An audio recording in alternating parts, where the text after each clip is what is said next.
देखते हैं ये ज़िंदगी हमें कब तक भटकाएगी, किसी दिन तो कोशिश हमारी रंग लाएगी।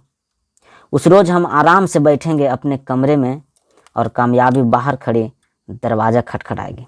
हाँ दोस्तों, और इसी के साथ आप लोग को भी कड़ी से कड़ी मेहनत करना पड़ेगा। और ये सीरीज हम स्टार्ट कर रहे हैं VVI क्वेश्चंस का, मैथमेटिक्स का, क्लास 10th का, जो 2024 में एग्ज़ाम देंगे परीक्षार्थी, उसके लिए बहुत ही बेनिफिशियरी रहेगा। और हम लोग देखेंगे VVI क्वेश्चंस, और आप लोग को बस साथ रहना है, साथ चलना है और हमारे साथ बने रहना है। So let's start topic. जैसा कि आप देख रहे हैं यहाँ पे एक क्वेश्चन लिखा हुआ है, बिंदुओं के निम्नलिखित युग्मों के बीच की दूरी ज्ञात करें। हम लोग देखेंगे कोऑर्डिनेट ज्योमेट्री, एक्सरसाइज है 7 चैप्टर नंबर है, ठीक है, NCERT क्लास 10th का। तो यहाँ पे हम लोग करने वाले क्या हैं, यहाँ पे जो इम्पोर्टेंट क्वेश्चन है, जो एग्ज़ाम में जिससे क्वेश्चन पूछा जाता है, जिससे रिलेटिव, उसी क्वेश्चन को किया जाएगा। और आप लोग क्या करना है, आप लोगों को कि ज़्यादा से ज़्यादा सॉल्यूशन करना है, ठीक है। हम वीडियो के लास्ट में क्वेश्चन देंगे आप लोग को, आप लोग क्या करना है, बनाकर दिखाना है। मेरा व्हाट्सएप नंबर भी आप लोग को दे देंगे, अगर किन्हीं को कोई प्रॉब्लम होगा तो आप व्हाट्सएप कर सकते हैं। So let's start. चलिए, तो पहला क्वेश्चन क्या है, कह रहा है कि बिंदुओं, ये बिंदु दिया हुआ है A और B, मान लेंगे इसको, निम्नलिखित युग्मों के बीच की दूरी ज्ञात करेंगे। चलिए, बीच की दूरी ज्ञात करेंगे तो दोस्तों सबसे पहले हम लोग जानेंगे दूरी ज्ञात करने का फॉर्मूला, ठीक है। चलिए, यहाँ पे हम लिख देते हैं दूरी ज्ञात करने के लिए फॉर्मूला। चलिए, यहाँ पे समझना है अच्छे से। ये मान लिया जाए आपको दिया हुआ है बिंदु A दिया हुआ है और ये दिया हुआ है बिंदु B, ठीक है। एकदम ध्यान से समझिएगा, बहुत ही आसान तरीके से आप लोग को बताएंगे, ठीक है। और पूरा विश्वास है कि आप लोग को समझ में आएगा और बनेगा भी। चलिए, तो ये बिंदु A है और जैसा कि यहाँ पे A बिंदु है तो इसको मान लेंगे x1 कॉमा क्या मान लेंगे दोस्त, y1 मान लेंगे। बिंदु A में x1 कॉमा y1 और बिंदु B में x2 कॉमा y2, ठीक है। चलिए, आप लोग को अगर दिक्कत होगा तो हमारा वीडियो बना हुआ है इस पर, उसका लिंक मैं दे दूंगा डिस्क्रिप्शन में, आप उस वीडियो को देख लेंगे, ठीक है ना। उसमें बताया हुआ है निर्देशांक के बारे में, x अक्ष y अक्ष के बारे में, ठीक है, जो बेसिक है उसके बारे में।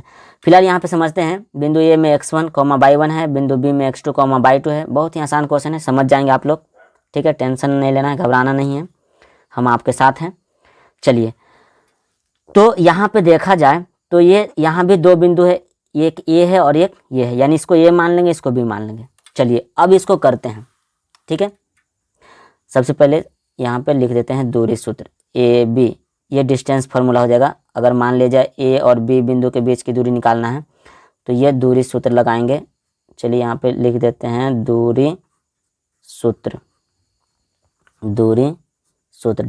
Distance formula. चलिए, ये हो जाएगा, क्या हो जाएगा, ये हो जाएगा अंडर रूट हो जाएगा x1 माइनस x2 का होल स्क्वायर और प्लस y1 माइनस y2 का होल स्क्वायर, ठीक है। उम्मीद करते हैं कि आप लोग को समझ में आ गया होगा, ठीक है। ये हो गया x1 माइनस ये हो गया x2 का whole square plus y1 minus y2 का होल स्क्वायर, ठीक है। चलिए, अब इसको हल करते हैं, ठीक है। एकदम ध्यान से देखते रहना है एकदम, ठीक है। चलिए, तो यहाँ से ये हो गया आपका हल, ये हल लिखेंगे सबसे पहले और यहाँ पे मान लेंगे, माना कि A का नियामक दिया हुआ है दोस्त -5,7, ये हो गया A का नियामक। इसको मान लेंगे B का नियामक, ये B का नियामक हो गया -1,3। अब क्या करेंगे, इसको समझने के लिए डायग्राम बना लेंगे। ये डायग्राम आपका हो गया, इसको A मान लेंगे और इसको क्या मान लेंगे, B। बहुत ही आसान तरीके से आप लोग को समझाएंगे, एकदम घबराना नहीं है। चलिए, तो A का जो वैल्यू है यहाँ पे -5 कॉमा क्या हो गया दोस्त, 7 हो गया, और B का जो नियामक है वो हो गया -1,3। माइनस से घबराना नहीं है, ठीक है। दूरी सूत्र लेकिन याद कर लेना है दूरी सूत्र। ठीक है जी। चलिए अब यहाँ पे देखा जाए तो यहाँ पे बताए हैं कि पहला बिंदु में ये देखिए ये x1 और y1 होता है और दूसरा बिंदु में x2 y2 होता है। ठीक है। चलिए तो यहाँ पे ए की जगह पे यहाँ पे देखिए ये हो जाएगा, रेड पेन से लिख देते हैं समझने के लिए, ये हो जाएगा x1 कॉमा ये हो जाएगा आपका y1। आप लोग परीक्षा में रेड पेन का यूज नहीं करेंगे, समझाने के लिए लिख रहे हैं सिर्फ। चलिए ये हो जाएगा कॉमा x2 y2, ये बिंदु बी में तो x2 y2 हो जाएगा। ठीक है, दो बिंदु है। चलिए अब यहाँ पे क्या करेंगे, निकाल लेंगे। ठीक है, बहुत ही आसान तरीके से देखते रहना है सिर्फ।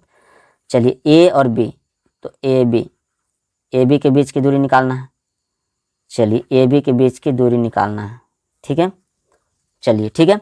अब यहाँ पे देखिए फॉर्मूला लगाएंगे। फॉर्मूला क्या बताए थे, x1 माइनस x2 का whole square plus y1 minus y2 का होल स्क्वायर। ठीक है।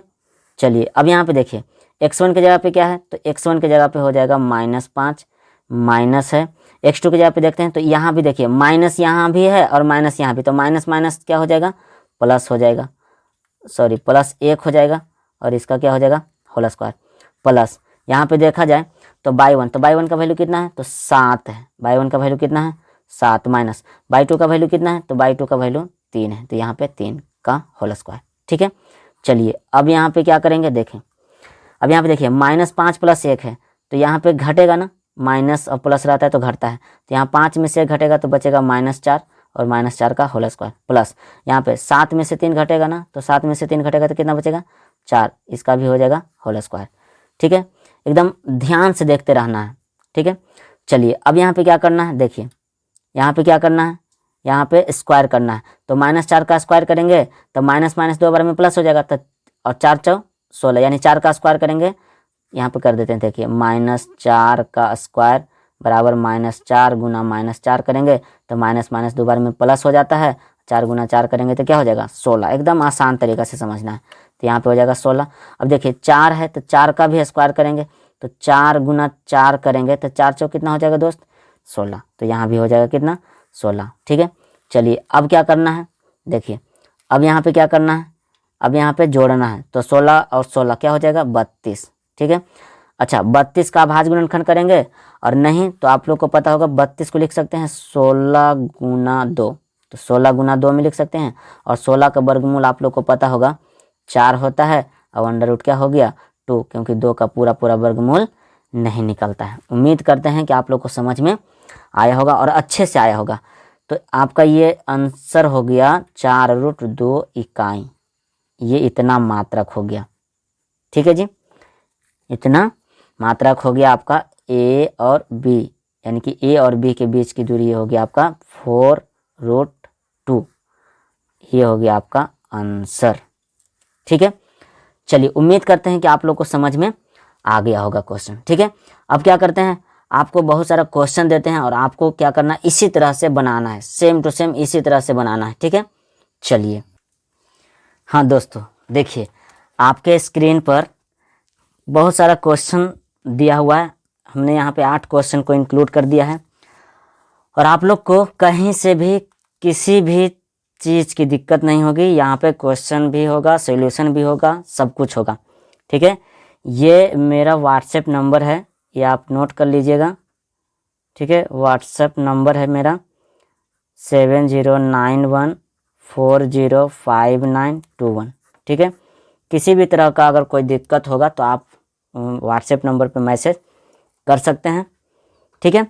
चलिए तो यहाँ पे देखिए ये क्वेश्चन दिया हुआ है और विथ आंसर, ये आंसर भी आपका दिया हुआ है, यहाँ पे देखिए 2√√2। ठीक है, यानी पहला का जब आप सॉल्यूशन करेंगे तो आंसर यहाँ पे मिला लेना है, 2√2 आ रहा है कि नहीं। अगर नहीं आ रहा है तो एक बार और प्रयास करना है, उसके बाद भी अगर नहीं हो रहा है तो फिर 2-3 बार प्रयास करना है, उसके बाद अगर नहीं आएगा तो मेरे व्हाट्सएप नंबर पे आप मैसेज कर सकते हैं। यहाँ पे आपके सुविधा के लिए यहाँ पे दूरी सूत्र लिख दिए हैं। ठीक है, x1 माइनस x2 का whole square plus y1 minus y2 का होल स्क्वायर। देखिए यहाँ पे एक चीज़ और समझा देते हैं आप लोग को, एक बुक में कहीं कहीं पे क्या बुक में लिखा हुआ है x2 माइनस x1 का whole square plus y2 minus y1 का होल स्क्वायर। लेकिन यहाँ पे ये भी सही है और ये भी सही है, दोनों सही है। आप लोग को अगर मन होगा तो ये वाला फॉर्मूला लगा दीजिएगा, x2 माइनस x1 का whole square plus y2 minus y1 का होल स्क्वायर, इससे भी बन जाएगा। अगर ये वाला फॉर्मूला भी सही है। ठीक है दोस्तों, चलिए तो अब दीजिए इजाज़त, नेक्स्ट वीडियो में आप मिलते हैं। तब तक के लिए आप लोग अपना ख्याल रखिएगा। ठीक है, होमवर्क पूरा कीजिएगा। So thanks for watching.